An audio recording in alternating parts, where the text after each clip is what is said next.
avec la rentrée, les élèves ont rejoint les bancs de l'école et beaucoup ont décidé donc de s'inscrire également dans des instituts, de se diriger vers l'apprentissage des sciences religieuses afin donc de compléter leurs connaissances. Car effectivement, en islam, il n'y a pas de sciences religieuses ou de sciences profanes, il y a une incitation à aller vers la connaissance, quelle qu'elle soit, car à travers la connaissance, on apprend à connaître le monde, à se connaître soi-même, et donc on apprend à connaître son Seigneur, Azza wa Jal.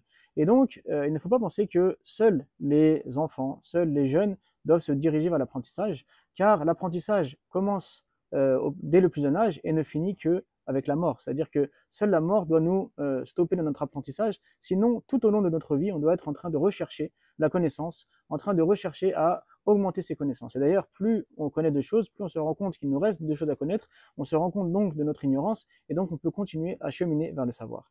Mais pour que notre savoir soit efficace, il y a des livres qui vont nous permettre donc de nous tracer le chemin vers la connaissance. Car la connaissance est extrêmement importante puisqu'il n'y a pas d'action possible sans connaissance. C'est-à-dire qu'il faut connaître avant d'agir afin de ne pas se tromper dans notre manière d'agir.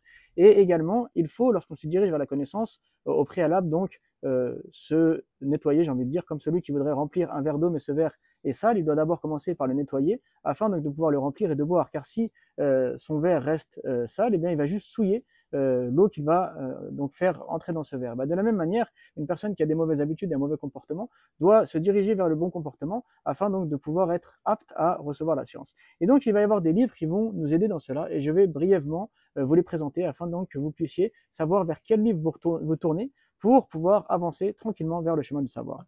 Alors il y avait deux livres dont on a parlé qui sont donc de l'Institut Amana, à qui se référer et Science sans conscience n'est que ruine de l'âme.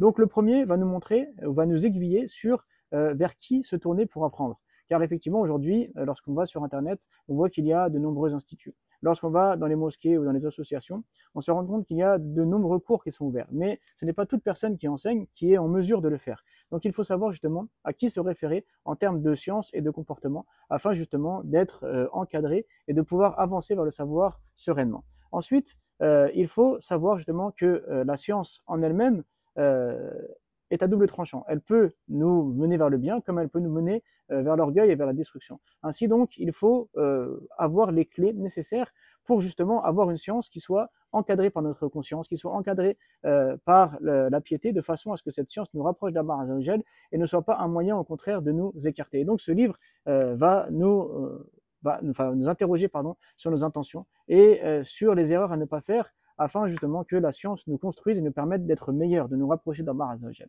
Et puis ensuite, il y a ce livre qui est le programme quotidien de l'étudiant. Donc c'est un livre qui peut sembler très court, mais qui est vraiment salutaire. Pourquoi?